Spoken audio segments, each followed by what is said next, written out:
déjà été fait auparavant.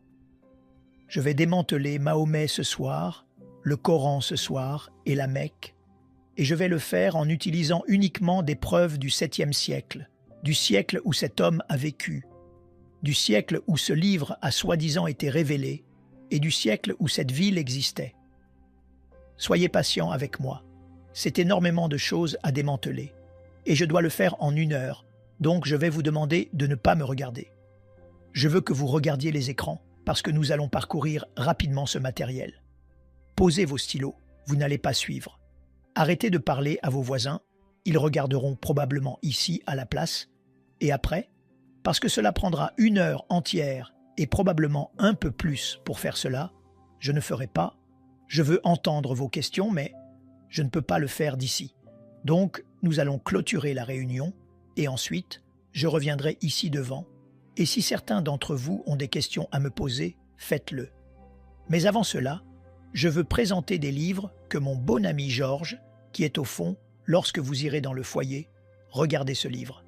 C'est le livre qui confronte vraiment le Coran, celui dont je vais parler plus tard dans l'exposé d'aujourd'hui. C'est le livre numéro 1 qui a vraiment mis à mal les manuscrits du Coran. Je parlerai de certaines des objections musulmanes, mais c'est de Claire Tisdale. C'est là depuis 100 ans, et je ne sais pas pourquoi je suis censé vanter cela, parce que c'est moi qui passe par le British Museum en regardant la Bible comme l'alternative au Coran, mais c'est une vidéo, un DVD, qui vous aide avec ça. Alors passons directement à la critique historique de l'islam. Un aperçu rapide, l'accent est mis sur rapide. Alors allons-y. Que vais-je faire? Je vais regarder 4 domaines. Je vais regarder le problème avec les sources, puis je vais passer à la Mecque, de là à Mahomet et de là au Coran. Nous allons terminer avec le Coran parce que c'est de loin le matériel le plus dommageable. Une grande partie de ce que je vais présenter ce soir, la plupart d'entre vous n'ont jamais vu auparavant, et si c'est le cas, eh bien, que Dieu vous bénisse. Parce qu'alors vous comprendrez probablement un peu. Mais pour la plupart d'entre vous, ce sera nouveau. Quelles sont les affirmations que les musulmans font concernant le récit islamique standard? S-I-N. N'est-ce pas génial? Péché. Nous allons mettre fin au péché ce soir. Le récit islamique standard ce sont leurs traditions. C'est ce que chaque musulman doit savoir. Chaque musulman, qu'il soit radical, nominal ou libéral. Comment il marche, parle, mange, boit, dort dépend de ses traditions. Du récit islamique standard, maintenant ils croient tous.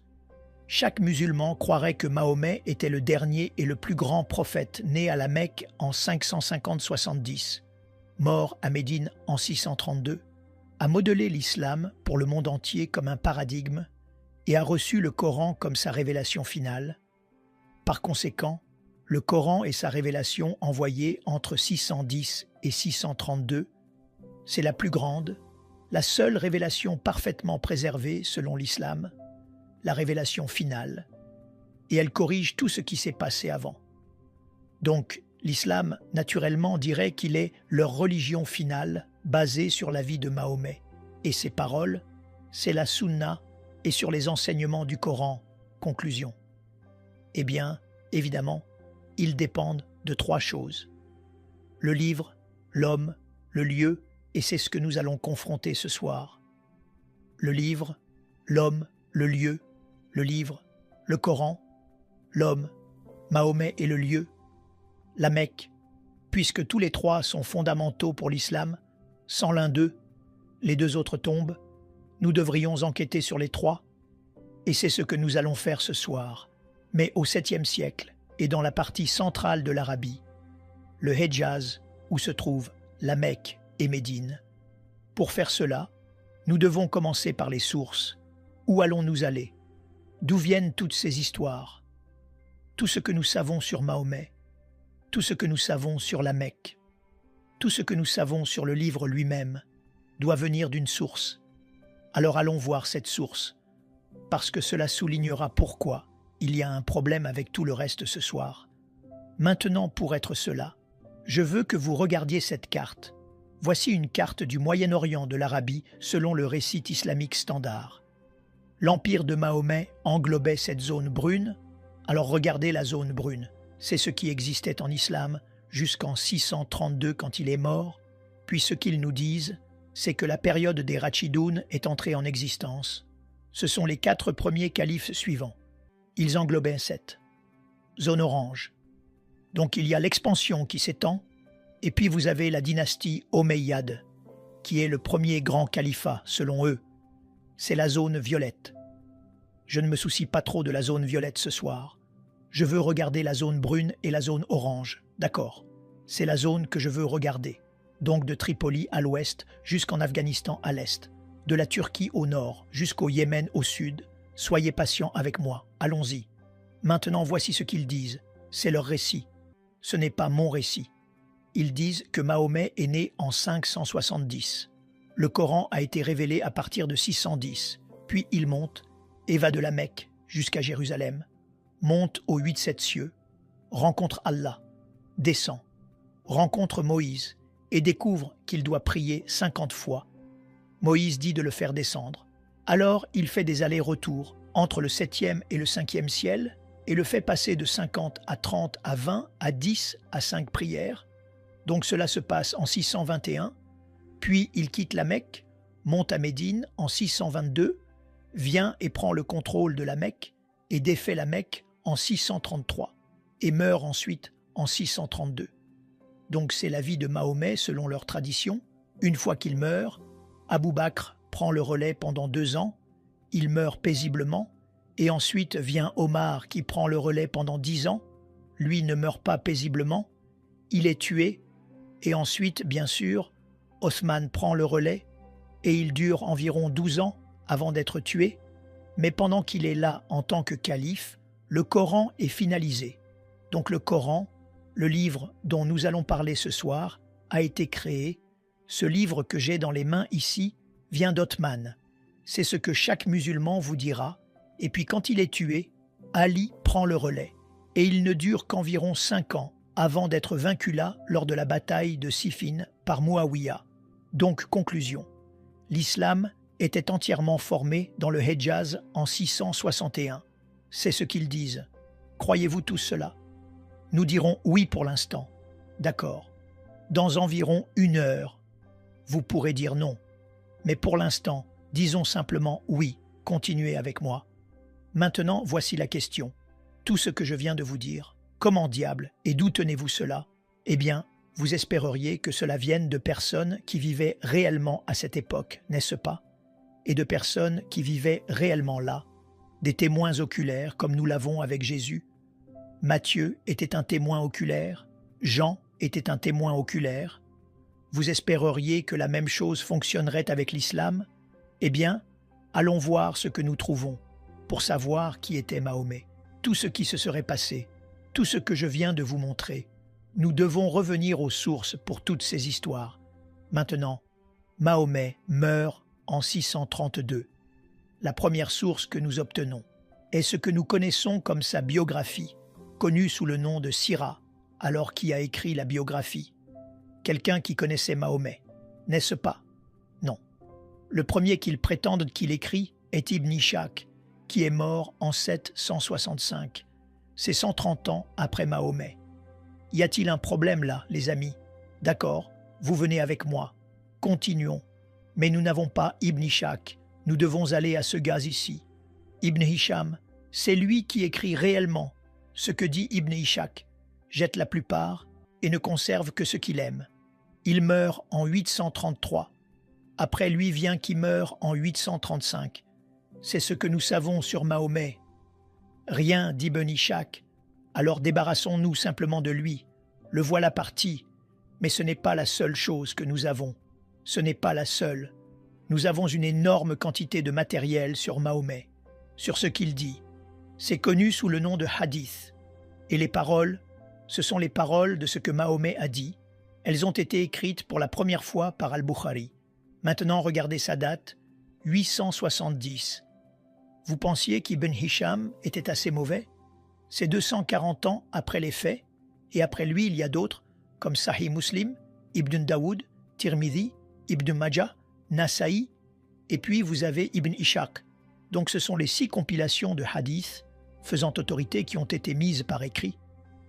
Mais regardez, elles sont toutes au 9e et 10e siècle, n'est-ce pas?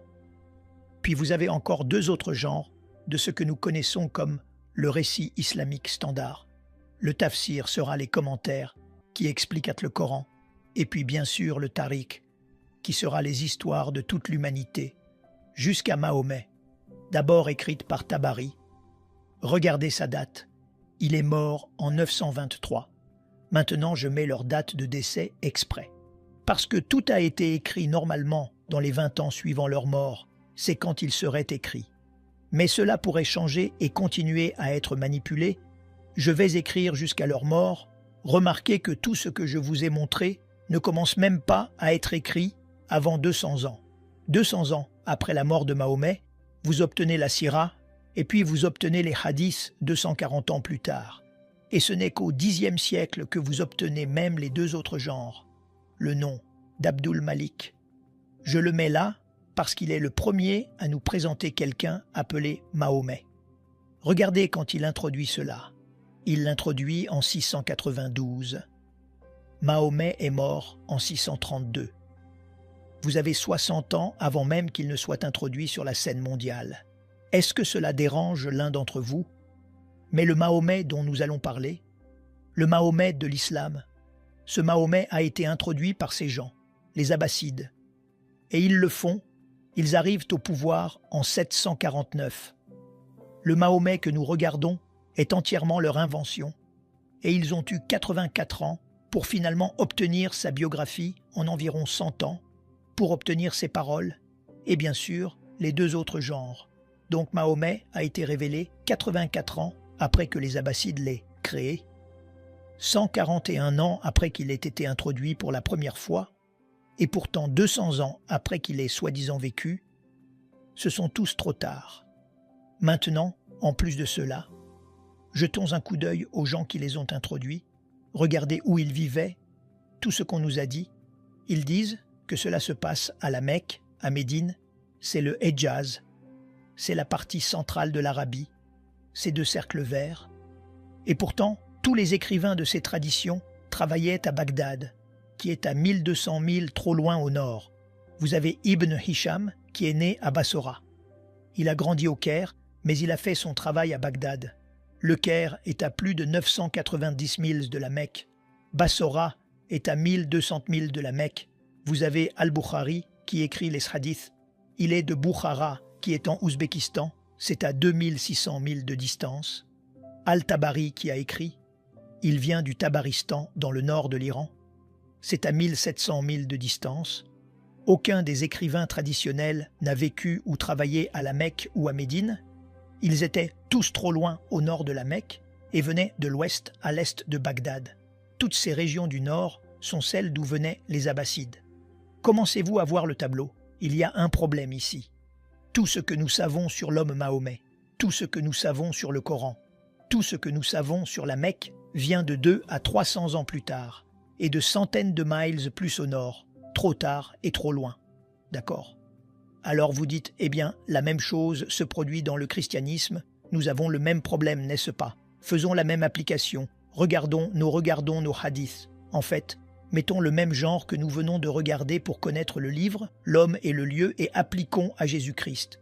Parce que Jésus-Christ a aussi une sira, n'est-ce pas? C'est la biographie de Jésus, écrite par Matthieu, Marc, Luc et Jean. Ai-je raison? Il a aussi des hadiths. Ce sont les paroles de Matthieu, Marc, Luc et Jean, quand c'est écrit en lettres rouges.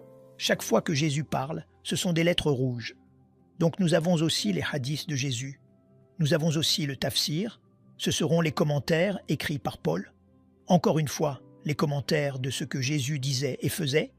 Paul les a ensuite appliqués à Éphèse et à Corinthe et à Philippe. Donc, ce seraient les commentaires. Et puis, nous avons aussi le Tariq, qui seraient les histoires. C'est le livre des actes écrit par Luc. Donc, vous avez exactement les mêmes 4 genres dans le christianisme qu'ils ont dans l'islam. Maintenant, appliquons les dates pour chacun d'eux. Et je vais prendre les dates les plus libérales que je peux trouver. Je vais marcher sur tous vos orteils. S'il vous plaît, ne vous fâchez pas contre moi. Je le fais pour une raison. Alors, regardons d'abord le Tarikh de Jésus, l'histoire de l'Église primitive, écrite par Luc entre 52 et 72-68 après JC. C'est dans les 20 à 30 ans. Vous avez déjà le Tarikh de Jésus écrit. Quand vous regardez le tafsir des lettres de Paul, il a été tué en 65 après JC. Il écrivait dans les 50 ans, suivant la mort du Christ. Donc, dans les 50 à 34 ans, vous avez déjà les commentaires de Paul, c'est le tafsir écrit. Quant à la sira et au hadith, le premier écrivain à les écrire. Serait Marc en 70-80, c'est dans les 37 ans. Vous avez Matthieu et Luc qui arrivent juste après 80 ans. Et puis, nous terminons avec Jean, qui est le dernier à écrire la sira et les hadiths de Jésus. C'est dans les 57 ans, ce qui signifie que dans les 29 à 57 ans, tous les hadiths du Christ ont été rassemblés. Tous les écrivains du Nouveau Testament ont vécu au même endroit que Jésus, et soit ils le connaissaient personnellement comme Jean et Matthieu, soit ils ont obtenu le matériel d'autres qui ont vu ce qu'il a fait et entendu ce qu'il a dit, comme Marc et Luc. Vous faites une comparaison entre ces deux. Quand nous comparons ces deux différents genres de littérature, le christianisme sait tout sur son livre, l'homme et le lieu dans les 15 à 60 ans, l'islam doit attendre 2 à 300 ans. Lequel, pensez-vous, est le plus autoritaire? Regardez la comparaison. Les amis, Dieu merci, nous n'avons pas ce problème en comparaison. Si nous devions dépendre des sources pour Jésus par rapport à ce dont les musulmans dépendent pour Mahomet, Jésus ne commencerait pas à apparaître avant le IIIe siècle. Comment le défendrions-nous? Pourtant personne ne pose la même question à l'islam jusqu'à ce que nous le fassions maintenant ce soir. Donc je vais faire un pas de plus. Vous vous souvenez que je viens de vous dire qu'Ibn Hisham a écrit la sira de Jésus et qu'il est mort en 833 et que c'est 200 ans après les faits. Vous m'avez entendu dire ça, n'est-ce pas? J'ai menti. Nous n'avons rien d'Ibn Hisham. Rien n'a été écrit qui a été écrit par cet homme au IXe siècle. Alors d'où pensez-vous que vient ce livre? C'est le livre que vous devez tous lire si l'un d'entre vous fait une étude sur Mahomet. Vous devez lire La vie de Mahomet écrite par Alfred Guillaume. C'est l'ouvrage de référence que tout le monde doit consulter. D'où pensez-vous qu'il vient? Il ne vient pas d'Ibn Hisham. Il vient de ce monsieur ici, Heinrich Ferdinand Wüstenfeld, un chercheur allemand, arabisant, vivant dans les années 1800, qui pendant 2 ans, entre 1858 et 1860, est allé dans 4 villes allemandes différentes, c'est en Europe, dans différentes écoles et certainement différentes bibliothèques, et il a simplement commencé à rassembler tout ce qu'il pouvait trouver sur cet homme nommé Mahomet, l'a rassemblé pendant cette période de 2 ans et l'a publié en 1860. C'est la biographie que vous devez tous lire parce qu'elle a été prise par Alfred Guillaume, qui l'a traduite d'abord en français, puis en anglais. Tout ce que nous savons sur Mahomet vient de ce chercheur allemand, et cela ne date que de 160 ans. L'homme dont les musulmans dépendent pour savoir qui était leur prophète ou ce qu'il a fait est un linguiste allemand âgé qui a écrit l'histoire de Mahomet il y a 160 ans, donc plus de 1000 ans trop tard. Pouvez-vous imaginer comment ils vont défendre cela? Comment, s'il y a des musulmans ici, allez-vous défendre votre prophète maintenant en regardant à quel point tout est tardif concernant ce qu'il a fait là-bas, soi-disant au 7e siècle? Vous pouvez le voir dans le dilemme pour les chercheurs aujourd'hui. Leurs conclusions sont que l'islam, tel que nous le connaissons, n'existait pas au 7e siècle, mais a évolué sur une période de 5 siècles, 2 à 300 ans. Le Coran n'a probablement pas été révélé à un seul homme en 22 ans comme les musulmans nous le disent, mais a probablement évolué sur une période de 50 à 100 ans. La conclusion, l'histoire de l'islam, au moins depuis l'époque du calife Abdul Malik, 685 à 705, et avant, est une fabrication ultérieure. Maintenant, si c'était le cas, le problème est-ce bien? Que allons-nous faire? Comment se fait-il que vous puissiez voir ce qui les préoccupe? Ils ont dit, eh bien, où devons-nous aller? Je suggérerais, retournons au 7e siècle, puisque nous ne pouvons pas faire confiance au 9e et 10e siècle.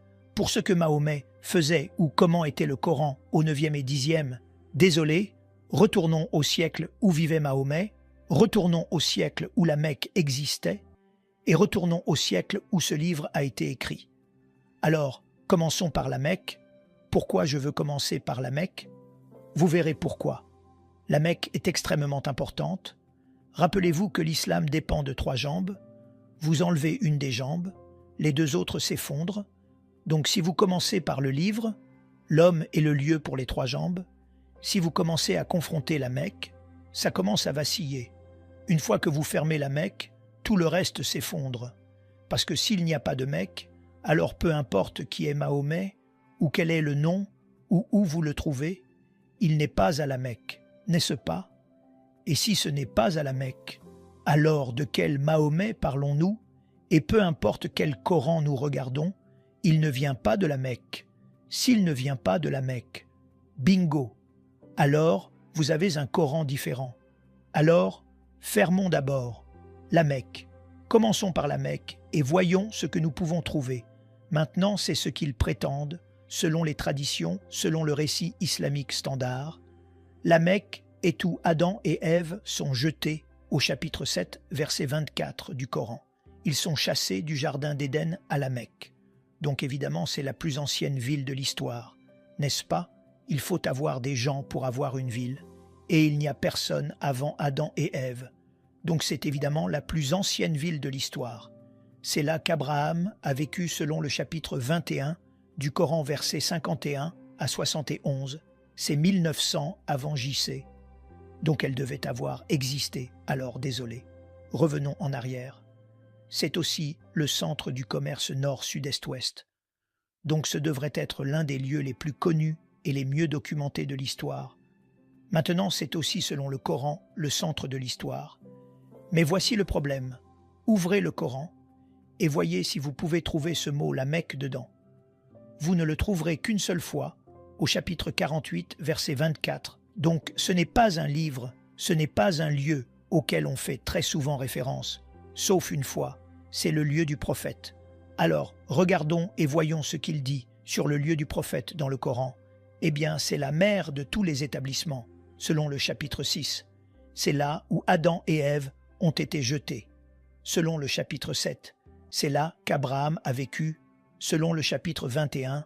C'est là que Mahomet est né. Et c'est aussi là que la Mecque est devenue le centre de la Qibla, la direction de la prière, selon le chapitre 2.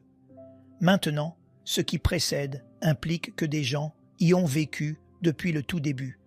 Pourtant, la seule référence que nous pouvons trouver est le chapitre 48-24, si c'est un lieu si important.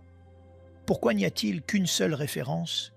Si vous regardez les traditions qui sont écrites beaucoup plus tard, elles sont écrites au 9e et 10e siècle. La Mecque existe maintenant, ce n'est pas un problème, mais regardez où elle la place. Remarquez ce que disent les traditions. Ce lieu du prophète, qui est la Mecque, est dans une vallée, et a une vallée parallèle. Il a des ruisseaux, il a des ruines d'un pilier de sel juste à l'extérieur. Il a des champs et des arbres, et de l'herbe et des fruits, et de l'argile, et du limon, et des oliviers. Les amis, ça a l'air d'être assez verdoyant, n'est-ce pas? Beaucoup de végétation, beaucoup d'eau. Regardez la Mecque. Il n'y a pas de ruisseau. Il n'y a rien de tout cela à la Mecque. Et il n'y en a jamais eu historiquement. Il n'y a jamais eu d'eau. Donc évidemment, ce à quoi les traditions font référence, ce n'est pas la Mecque que nous connaissons aujourd'hui. Quand vous regardez et déballez le Coran, vous le regardez. Vous remarquerez qu'une grande partie de celui-ci fait référence à des lieux géographiques. 65 références géographiques. Mais seulement 9 lieux sont nommés et encore, il fait référence à ces gens de 23 fois ces gens de ces lus bibliques, 24 fois les gens de Tamoud, ce seraient les Nabatéens, c'est 7 fois les gens de Madian, ce sont les Madianites, mais jetez un coup d'œil sur la carte et voyez où ils sont tous placés. Ils sont là-haut, en Jordanie. La Mecque est tout en bas de la carte. La voyez-vous là-bas? Il y a 600 000. Si ce prophète avait un contact quotidien avec ces gens de Madian, il devrait avoir un hélicoptère ou un avion pour monter et descendre en 1200 000 en une seule journée.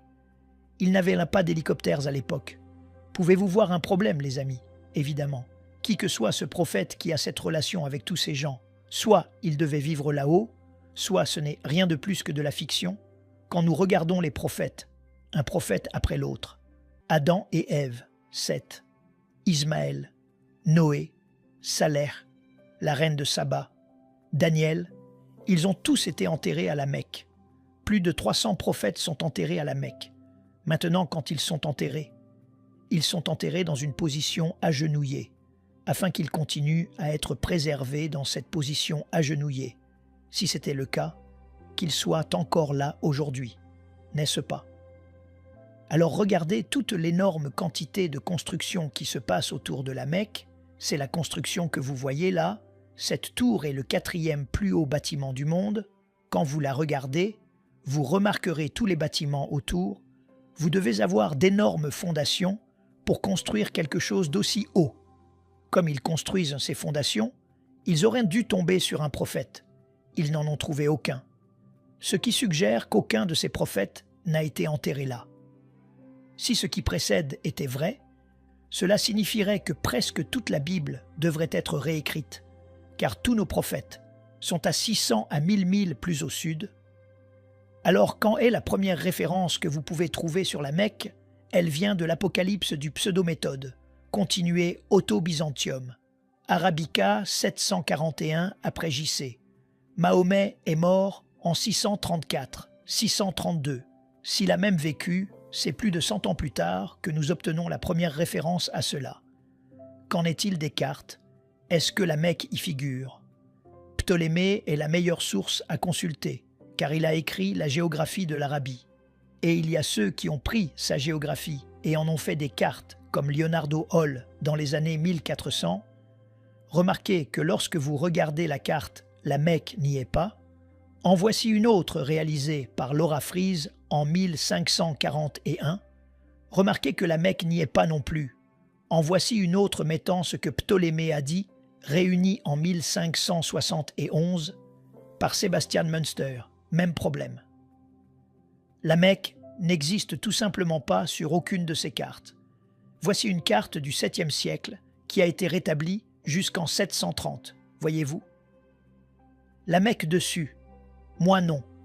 En voici une autre rétablie jusqu'au 7e siècle. Pouvez-vous trouver la Mecque sur l'une de ces cartes? Pas une seule. Donc certainement que Ptolémée ne connaissait pas cet endroit. Quand vous regardez les qiblas, ce sont toutes les directions de la prière. Maintenant, rappelez-vous qu'au chapitre 2 du Coran, toutes les qiblas étaient dirigées vers la Mecque selon le Coran lui-même. Dan Gibson, qui a fait le meilleur travail sur ce sujet, et il a examiné plus d'une centaine de mosquées, et il est allé à toutes leurs qiblas et remarquez ce qu'il a trouvé. Du 7e siècle jusqu'au 8e siècle, jusqu'en 706, chaque qibla fait face à Pétra, pas une seule qibla ne fait face à la Mecque. Nous sommes au 8e siècle. Nous ne pouvons toujours pas trouver de mosquée faisant face à la Mecque. Ce n'est qu'en 715 que la première mosquée fait face à la Mecque. Qu'est-ce que cela vous dit? Pendant 100 ans, ils n'ont jamais su où était la Mecque et fixé le fait. Regardez où se trouvent toutes ces qiblas. Elles sont à Médine, en Chine, en Inde, en Syrie, en Égypte, en Israël, en Jordanie, partout dans le monde, et pourtant aucune d'entre elles ne semble savoir où était la Mecque pendant plus de 100 ans. Ils ne savaient pas où était la Mecque. Étaient-ils si ineptes, ou est-ce que la Mecque existait même? Maintenant, nous arrivons à la théorie de la route commerciale. Et c'est ce que Montgomery Watt a aidé les musulmans. Il a essayé de les aider à montrer que vous pouvez trouver la Mecque si vous regardez simplement la route commerciale. Le commerce passait par la Mecque. Maintenant, le commerce avait l'habitude d'aller de cette façon, directement à travers le golfe Persique jusqu'à Bassora, à travers l'Irak, à travers la Syrie jusqu'au Liban. Mais ensuite, vous aviez les Sassanides qui ont commencé à guerroyer contre les Byzantins et pendant 200 ans, du 5e au 6e et 7e siècle, ils ont fermé le golfe Persique à cause de ces guerres. Donc, le commerce a dû être réacheminé. Alors ce que dit Montgomery Watt, c'est qu'ils sont allés de l'Inde. Rappelez-vous que tout le commerce vient de Chine et d'Inde. Ils ne peuvent pas aller au nord à cause de l'Hindu-Kush et de l'Himalaya. Alors ils traversent la mer d'Arabie. Ils viennent à Aden. Ils sont au sud et ils vont zip 1250 milles jusqu'à Gaza, au nord. Maintenant, remarquez que la Mecque est à mi-chemin. Et donc, il a dit que la Mecque contrôlait ce commerce. Et c'est ainsi que la Mecque est devenue importante. Combien d'entre vous le croient? Personne ne va lever la main. Vous savez pourquoi? Parce que je vais le démanteler. Mais je ne vais pas le démanteler. Le docteur Patricia Crone l'a démantelé. Cette femme danoise a lu et écrit 15 langues archaïques. Combien d'entre vous pourraient lire et écrire 15 langues archaïques? Probablement la plus grande érudite de son époque. Elle vient de mourir il y a quelques années. Elle était mon autorité. Elle était celle qui m'a aidé quand j'ai commencé mon doctorat là-bas au Royaume-Uni. Et elle a regardé cette carte et elle a vu 2 problèmes. Voyez? Si vous voyez les mêmes 2 problèmes, c'est le premier. Elle a dit « Attendez une minute. Si vous prenez toutes les marchandises à Aden et que vous remontez le long de ce que nous appelons le plateau occidental où se trouvent les oasis, vous devriez monter jusqu'à Taïf et ensuite, de Taïf, vous devez descendre à la Mecque à 3000 pieds et ensuite, de la Mecque, vous devez remonter jusqu'à Yatrib et ensuite, de Yatrib jusqu'à Gaza au nord. Voyez-vous un détour là? Puis-je souligner exactement pourquoi elle dit cela?